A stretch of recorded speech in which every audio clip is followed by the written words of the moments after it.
হযরত বাইজিদ বুস্তামি ছোট্ট বাচ্চা ছেলে, গভীর রাত্রে মা অসুস্থ, পানির পিপাসায় জেগে উঠেছেন। বাবারে পিপাসায় শেষ হয়ে গেলাম, পানি দাও। ছেলে ঘরের ভিতরে পানি না পেয়ে বাইরে দৌড়াদৌড়ি করলেন। অনেক দূর থেকে পানি নিয়ে এসে দেখেন মা ঘুমায় গেছেন। পানি নিয়ে দাঁড়ানো পৌষ মাস, মাঘ মাসের শীতের রাত, ফজরের সময় মায়ের ঘুম ভেঙে গেল। তাকিয়ে দেখেন বাইজিদ দাঁড়ানো, হাতে পানি থরথর করে কাঁপছে। জিজ্ঞাসা করে, বাইজিদ তুমি দাঁড়ানো কেন? ছোট্ট বাচ্চা বলে, মা পানি চেয়েছিলে তুমি গভীর রাত্রে, পানি ঘরে ছিল না, অনেক দূর থেকে আনতে হয়েছে। মা বলছে, ঘুমাও নাই কেন গ্লাস ছুঁয়া? বাচ্চা বলে, ঘুমাই নাই, তুমি যদি আবার পানি চাও সময় মতো যদি দিতে না পারি মা তোমার কষ্ট হবে, এই জন্য ফজর পর্যন্ত আমি দাঁড়ায় আছি, কখন তুমি পানি চাও। মা হাতের থেকে পানি নিয়ে পান করলেন। বাইজিদকে বিছানার উপরে আরাম করে কম্বল দিয়ে ঘুম পড়াইয়া দিলেন। হযরত বাইজিদের মা উযু করে ফজরের নামাজ পড়ে সিজদায় চলে গেলেন। চিৎকার করে কেঁদে বলেন, আমার রব, আমার আল্লাহ, আমি আমার বাইজিদের মা, আমি মা হয়ে বাইজিদের জন্য দোয়া করি। বাইজিদ আমার জন্য আজকে যা করেছে, আমি মা, আমার কলিজা ঠান্ডা হয়ে গেছে। হায় আল্লাহ, আমি বাইজিদের জন্য দোয়া করি, তুমি তাকে সুলতানুল আরিফিন বানাইয়া দিও। মঞ্জুর হয়ে গেল আল্লাহ পাকের কাছে দোয়া। আমার ভাইরা, আল্লাহ পাক বলছেন, খবরদার আমার ইবাদতের পরে মা বাপ, আল্লাহর ইবাদতের পরে কারা? মা বাপ। মা বাপকে সম্মান করো, শ্রদ্ধা করো, মোহাব্বত করো, কিসমত খুলে যাবে, কিসমত খুলে যাবে। মা বাপকে সম্মান করো। হযরত আবু হুরায়রা রাদিয়াল্লাহু তাআলা আনহু রাসূলের সামনে এসে কাঁদতেছে। হুজুর বলছেন, আবু হুরায়রা কাঁদো কেন? কাঁদো কেন? রাতের বেলা কাঁদো। হযরত আবু হুরায়রা বলছেন, হুজুর আমাকে মা মেরেছেন। হুজুর বলছেন, মা মারলো কেন? কোনো অপরাধ করেছো? কোনো গোস্তাখি করেছো? আবু হুরায়রা বলছেন, না হুজুর, কোনো গোস্তাখি করি নাই। তবে মারলো কেন? হযরত আবু হুরায়রা বলছেন, হুজুর আমি আপনার দরবার থেকে ফিরতে রাত হয়ে গিয়েছিল। মা জিজ্ঞেস করলেন, আবু হুরায়রা এত রাত্রে কোথায় ছিল? বললাম, আমি ছিলাম যে কদম চুমতে পারলে দুনিয়া ধন্য হয়, সেই দরবারে নববীর কদম মোবারক থেকে আসতে আমার দেরি হয়েছে। আমার মা মুশরিকা, আপনার নাম শুনে তার গায়ে আগুন জ্বলে উঠলো, আমাকে ধরে মারা আরম্ভ করলো। বললো, হয় আমার বাড়ি ছাড়বি আর না হয় মুহাম্মদ সাল্লাল্লাহু আলাইহি ওয়াসাল্লামের দরবার ছাড়বি। আমি বললাম, আমার মা, তুমি বুড়ি মানুষ, তোমার গায়ে যত শক্তি আছে সমস্ত শক্তি দিয়ে আমারে পিটাও, আমারে মারো। মারতে মারতে আমাকে বাড়ি থেকে তুমি বের করে দাও, তোমার বাড়ি শুদ্ধ, তামাম দুনিয়া ছেড়ে দিতে পারি, আল্লাহর নবীর কদম মোবারক ছেড়ে দিতে পারি না। হুজুর, আমার মা আমাকে গলা ধাক্কা দিয়ে বের করে দিয়েছেন। হুজুর বলছেন, আবু হুরায়রা তোমার মা তোমাকে মেরেছে, তুমি আমার কাছে নালিশ করছো? আমার তো এখানে ইন্টারফেয়ার করার কিছু নেই। সুবহানাল্লাহ, সুবহানাল্লাহ, মা তোমাকে মেরেছে, এখানে আমার করার কিচ্ছু নাই। বিশ্বনবী বলছেন, এত বড় পাওয়ারফুল নবী, লেজিসলেটিভ পাওয়ার, সারে আল্লাহ তাকে বানিয়েছেন শরীয়ত প্রণেতা। কোরআন শরীফে শুধু হালাল ও হারামের, হালাল এবং হারামের, বৈধ এবং অবৈধের সীমারেখা শুধু কোরআনই ঠিক করেনি, রাসূলের জন্য আল্লাহ ছেড়ে দিয়েছেন। আল্লাহ রাসূলও হারাম, হালাল এবং হারামের বৈধতা অবৈধতার সীমারেখা নির্ধারণ করেছেন। এত বড় ক্ষমতা তার, এত বড় পাওয়ারফুল বিশ্বনবী, তিনি বলছেন মা মেরেছে, আমার করার কিছু নাই। চিন্তা করেন কত বড় কথা, এ কথার লোড কত। হযরত আবু হুরায়রা বলেন, ইয়া রাসূলুল্লাহ, মা আমাকে মেরেছেন, আমি আল্লাহর নবীর কাছে মায়ের বিরুদ্ধে নালিশ করতে আসি নাই। বললেন, কেন এসেছো? হযরত আবু হুরায়রা বলেন, হুজুর এসেছি একটা কারণে, আমি জানি আল্লাহ নবী যদি আল্লাহর দরবারে হাত উঠায়া কোনো জিনিস বলে আল্লাহ রাব্বুল আলামিন সঙ্গে সঙ্গে মঞ্জুর করে নেন। হুজুর আমি এসেছি, মেহেরবানি করে দোয়া করুন আমার মাকে যেন আল্লাহ হেদায়েত নসিব করে দেন।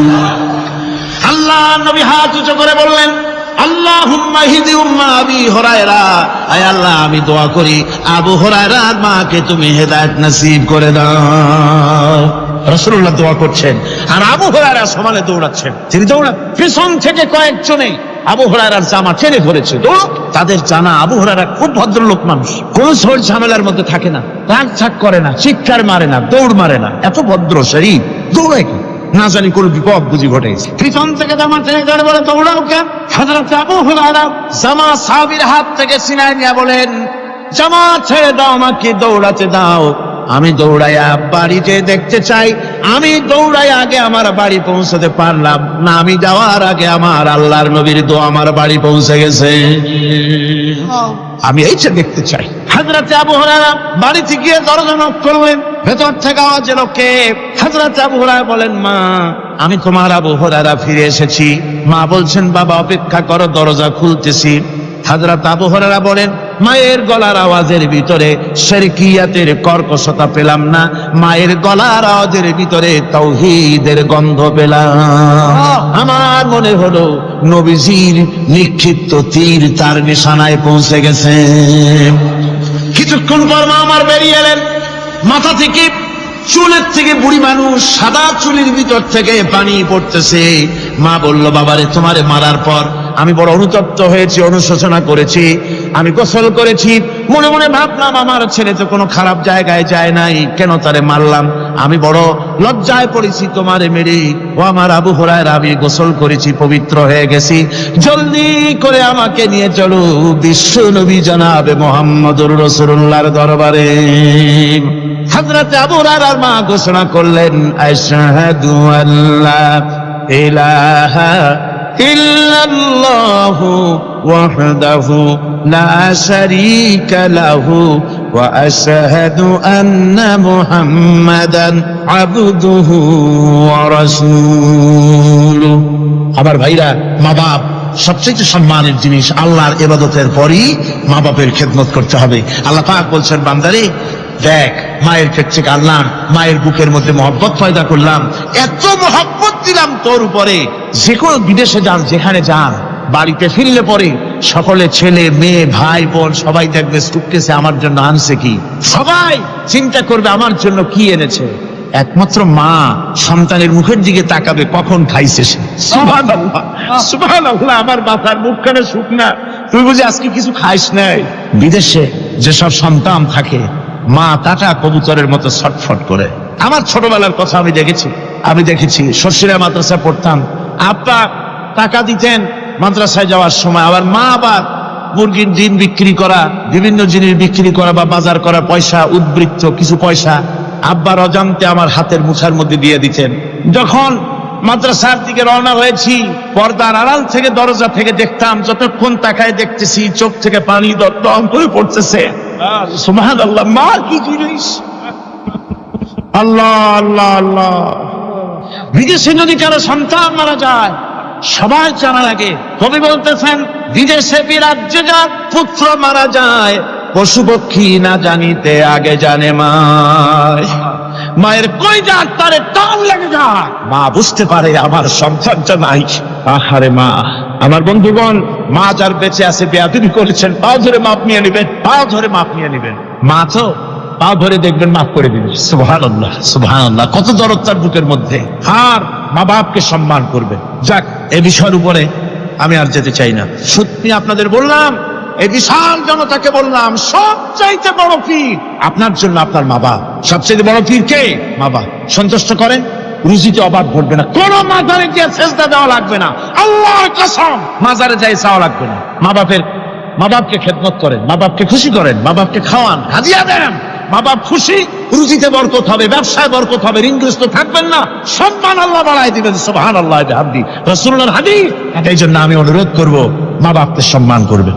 বিশাল আকাশের মালিক, আমাদের হায়াতের মালিক, আমাদের মওতের মালিক, আমাদের সুখ দুঃখের মালিক, আমাদের মনিব, আমাদের রব, সর্বস্রষ্টা, সর্বশ্রেষ্ঠ মালিক মহান আল্লাহ রাব্বুল আলামিনের সামনে মাথা নিচু করে একান্ত গোলামের মতো, ভিক্ষুকের মতো, কাঙ্গালের মতো জীবনের সব দুঃখ দুর্দশা আল্লাহর কাছে বলবো। আমরা আমাদের গুনাহের কথা বলবো, আল্লাহর কাছে মাফ চাইবো। আল্লাহুম্মা আমিন।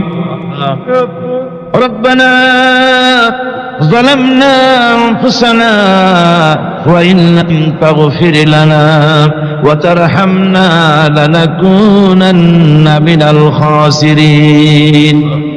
ربنا ظلمنا أنفسنا وإن لم تغفر لنا وترحمنا لنكونن من الخاسرين. ربنا لا تزغ قلوبنا بعد إذ هديتنا وهب لنا من لدنك رحمة إنك أنت الوهاب রব্বুল আলামিন আমাদের গুনার দিকে নজর করো না, আমাদের গুনার দিকে তাকায়ও না।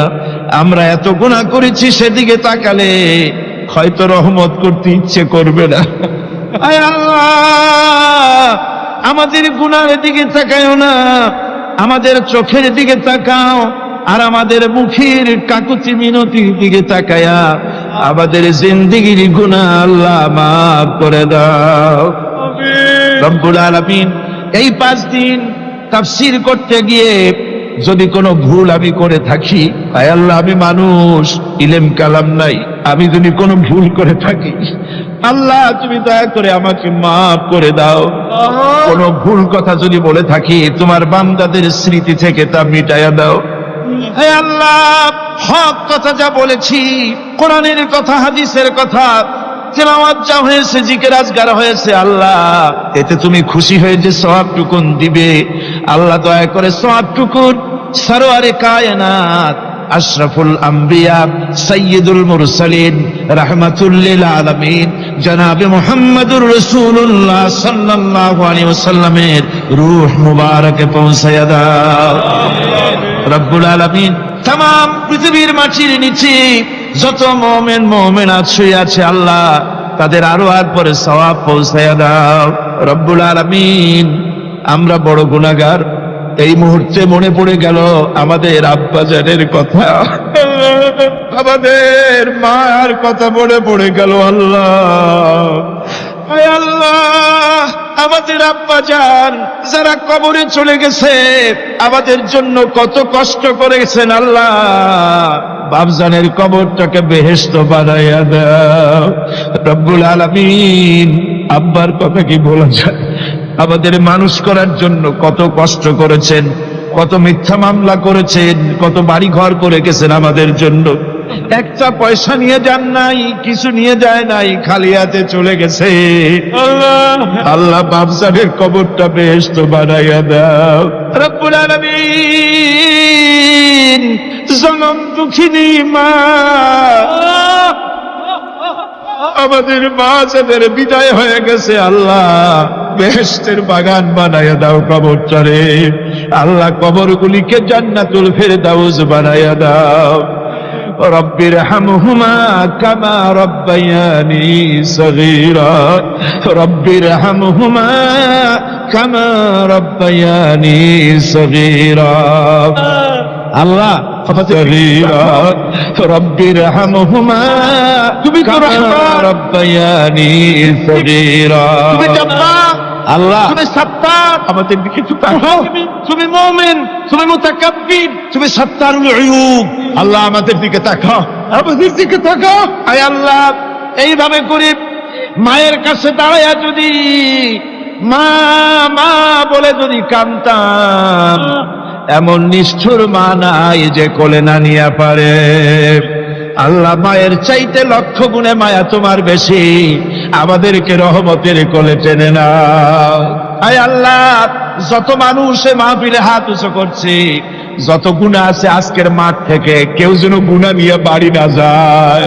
আল্লাহ, আমাদের শিরক গুনাহ মাফ করো, আমাদের বেদাতের গুনাহ মাফ করো, চুরি ডাকাতির গুনাহ মাফ করো, মানুষ হত্যা করার গুনাহ মাফ করো, জিনা করার গুনাহ মাফ করো। আমাদের মা যাদের বিদায় হয়ে গেছে, আল্লাহ বেহেশতের বাগান বানাইয়া দাও কবরটারে। আল্লাহ কবরগুলিকে জান্নাতুল ফেরদাউস বানাইয়া দাও। রব্বিরহামহুমা কামা রব্বায়ানি সগীরা। রব্বুল আলামিন, আমাদের দোয়া তুমি কবুল করো। আল্লাহ, আল্লাহ আমাদের কান্নার আওয়াজ তুমি শোনো। আল্লাহ, কিছু নাই কান্না ছাড়া আমাদের কাছে। আল্লাহ, এই মাহফিলে যত যুবক এসেছে, আমাদের দেশের যুবকদের চরিত্র শেষ হয়ে যাচ্ছে। আল্লাহ, সব যুবকদের জন্য দোয়া করি। আল্লাহ, যুবক ছেলেদের ইসলামী আন্দোলনের জন্য খালিদ বিন ওয়ালিদ বানায় দাও। এই মাহফিলে যত যুবক এসেছে, আল্লাহ সব যুবকদের ইসলামী আন্দোলনের কবি বানায় দাও। আয় আল্লাহ, বাংলাদেশের সেনাবাহিনী, বাংলাদেশের বিডিআর তোমার দরবারে মঞ্জুর করো, তাদের সিনাই হিম্মত দাও। বাংলাদেশের পুলিশ বাহিনী ইমাম দিয়া কলজেডারে ভরে দাও। বাংলাদেশের সেনাবাহিনী, air force, land force, BDR, police, এদের কলিজায় এত বড় ইমান দাও যে ইমানের জোরে বাংলাদেশের প্রতি ইঞ্চি জমিন রক্ত দিয়ে হেফাজত করতে পারে। আল্লাহ, ইয়া আল্লাহ, ইয়া আল্লাহ। আমার ভাইরা, হুজুর সাল্লাল্লাহু আলাইহি ওয়াসাল্লাম আরাফাতের ময়দানে দুহাত উঁচু করে দিয়ে আল্লাহর কাছে চাইছিলেন, যাতে তার বগল দেখা গিয়েছিল। হাদিস শরীফে এসেছে, আল্লাহর কাছে দুটো হাত উঁচু করে দিয়ে চান, ইয়া আল্লাহ, আল্লাহ। কান্দেন কান্দেন, আজকে কাঁদবেন না, কবে কাঁদবেন? আজই তো কান্নার দিন। কাঁদেন আল্লাহর কাছে, আল্লাহ ভিক্ষা চাই তোমার কাছে। আল্লাহ, আল্লাহ, অনেকের রোগ ব্যাধি আছে, মাফ করে দাও আল্লাহ। আজকের এক মহিলা আমার সঙ্গে টেলিফোনে কাঁদলেন, 20 বছর পর্যন্ত রোগে ভুগতেন। রাহেল আক্তার, লাখি তার নাম। 20 বছর পর্যন্ত ভুগতেছে রোগে, কাঁদতেছে, বলছে বিশ্বাস করি কোরআনের মাহফিলে দোয়া কবুল হবে। অপারেশন যেন লাগে না, দোয়া করেন এই মহিলাকে যেন আল্লাহ অপারেশন না লাগায় ভালো করে দেন। আমার মা বোনেরা, মেয়ে লোক মানুষ, পেটে বাচ্চা, কোলে বাচ্চা, কষ্ট করে মা বোনেরা বহুত দূর দারাজ থেকে এসেছে। আল্লাহ, আমার মায়েরা বোনেরা যারা আসছে, আল্লাহ কিয়ামতে তাদেরকে খাদিজা এবং আয়েশার কাতারে দাঁড় করায় দিও। আল্লাহ, আমার মা বোনদেরকে পর্দায় থাকার তৌফিক দিও। আল্লাহ, মা বোনদেরকে তুমি হেফাজত করো। যত রিকশাওয়ালা এসেছে আল্লাহ, এত কষ্ট তারা করে, ওদের ভাগ্য তুমি উন্নতি করে দিও আল্লাহ। রিকশাওয়ালা, ঠেলাওয়ালা, কুলি, মজুর, আল্লাহ সকলের উপরে তোমার রহমত নাজিল করো। কলেজ বিশ্ববিদ্যালয়ের শিক্ষক